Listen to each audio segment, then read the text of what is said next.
Hi everybody, I'm out the front of my house today feeling like a bit of a nutter because I'm in earshot of all my neighbours, so hello if you're across the road.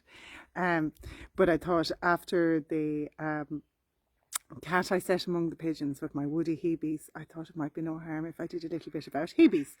So I have Hebes in various stages of flourishing and not so much flourishing. So I thought I had the perfect examples here to show you of what can go wrong with them, or how you can treat them. I think they're a great plant because they they have a lovely variety of coloured foliage that's evergreen and that can pep up any garden. They don't go too huge, so they're okay for a small garden.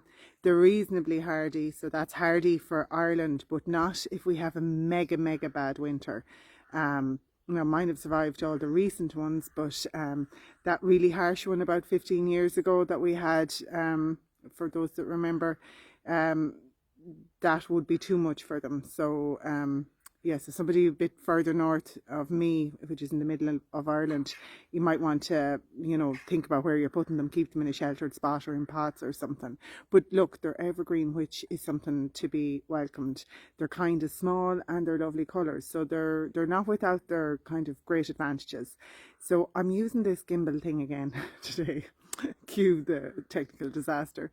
So I'm going to try and see if I can work it. Also, this isn't live because my Wi-Fi definitely won't extend to this part of my garden. So I was afraid I'd be, cutting in and out. And I thought your forgiveness might just be running out of, there's the cars now, that you might just run out of patience with all my technical glitches, much and all as I know you get it on giggle out of them. So anyway, here's a Hebe here beside me. Let's see if I can make it do this. Now turn this thing around. Oh yes, here we go, Rebecca. Okay, so that is one of the Hebes. So you're probably already starting to recognize it because they are fairly common. And if you look at this one, right, this is one where before I knew any better, I let it get out of hand. Well, it thrived, it got big, and I was just delighted it was growing when this bed went in first. And I was always a bit nervous about cutting things back then. But as you can see, there's a hydrangea behind it, and the hydrangea was getting no sunlight. And I kind of eventually copped on that, well, I need to do something with this shrub in front of it. So I decided I'd start cutting it back. And cue the woody Hebe, Eileen Bennett. So if you see here, I probably got it just before there was no chance. If you can see here, there's some of it is just wooden twigs, right? See? Now I could probably cut more of that back, but they're on live branches.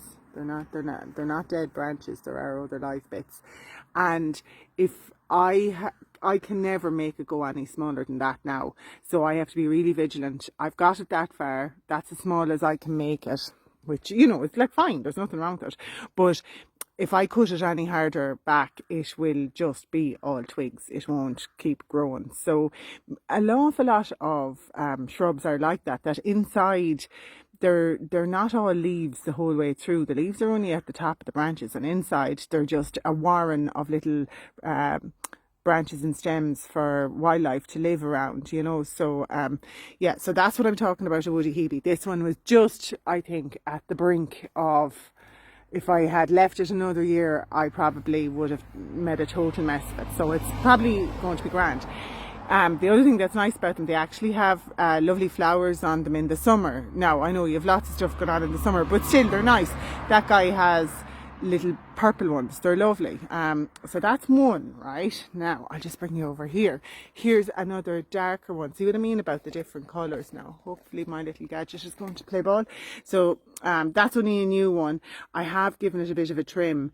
That's all I'm going to do with it this year. I'm not going to trim it anymore because it's still settling down. It's only a year old. So the one that I had on camera a second ago is probably 5 or 6 years old, and this one is 1 year old. And these are out the front in my drive where I don't see them all the time. So they're just a bit of foliage, I suppose, for the rest of the year. Now I'm going to pause this for a second and go around to another one, which I'll show you. So that's a 1-year-old one and a 5-year-old one, and I'm just going to show you another variety of them as well. So here we are again. Now this is at my side garden, which is the nearest thing I have to full shade. The earlier part is all full sun, really. And it's not just full sun, it's full sun, and the gravel and the wall make it really, baking hot in warm weather. Over here, it's nearly always damp and in shade. So I've already trimmed this one as well. I had all mine trimmed when I put up the reminder on the group in the first place. So this one's trimmed as well. And this one's here about 5 years. And I think I love this one. I have been good at minding this one, so it hasn't gone too twiggy. Although I do see little bits kind of in this area now when I see it on camera, but it's not too bad. You get nice little white flowers on this lad. You can see some of them have gone off. You can still see some bits of brown. They're just gone off flowers. There's nothing wrong with it. So there's another version, and you can see what I mean. They're nice shape. There's a load of different varieties, and they play a good part in the garden. So a little haircut around this time of year. If you leave it too much later, you're letting new growth get exposed to frost. So this is the time to do it for these guys. Just a second, because I'll hopefully show you one more. So I don't like to be pretending that I have everything perfect, because I definitely don't. So I'm going to show you this one, which is a bit of a holy show. This is also a Hebe. It's one of those rhubarb and custard ones, and it's definitely gone leggy and woody and is possibly beyond redemption. I won't really know till all these lovely nasturtiums that are growing around it die down a bit.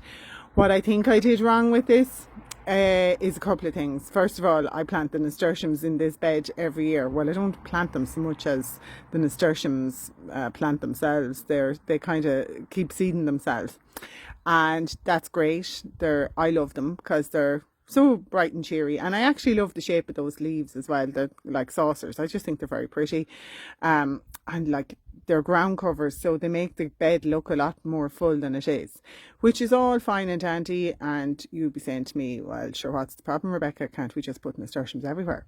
Oh no, we can't, because look what nasturtiums bring. So if you see that lad now, he's lovely, don't get me wrong. I'm not going to try and kill him, but his cousin is here, and his other cousin is there, and basically and that's after a few months. As you can see, other cousins have been busy munching and crunching their way through these nasturtiums, and when they run out of nasturtiums or get sick of them, they decide to eat everything else around for dessert. So they made a total hames of that Hebe last year, and I haven't the heart to do anything about it. I like having the butterflies in my garden, which these lads will basically eat themselves into eventually. So I leave them and I let them eat whatever they're going to eat, and I take the hit, and I think the hit this year is going to be this Hebe. So that is, if you are planting, oh yeah, look, they're everywhere. There. Now, they don't eat everything. Like, they don't seem to care about the hydrangea or the crocosmia that's also in this bed. And funny enough, they don't seem that bothered about the sweet peas climbing up the pole either. So they definitely liked the Hebe though. So be warned, if you plant nasturtiums, be careful where you plant them, what you're planting around, because they those little fellas, they're cabbage white caterpillars. They'll turn into the white butterflies, and they're lovely. So or at least I think that's what they are. Somebody who knows better might come back in and tell me, but I'm pretty sure that's what they are. And they're the same fellas that eat the cabbages, I think, because I think nasturtiums are from the same family. So that is basically all I have to say to you guys. Oh, look at this. No technical hitches at all. I'm coming on, you know. Will you still love me when I have the hang of it all? So look, that's the story with Hebes. The moral story is a little haircut around this time of the year. Keep on top of them. Don't let them get too big so that you need to do a hatchet job on them and then lose them. And keep them away from nasturtiums. That is my top tips. And I'll talk to you again. Hope you're all having a great weekend, and see you soon. Bye bye.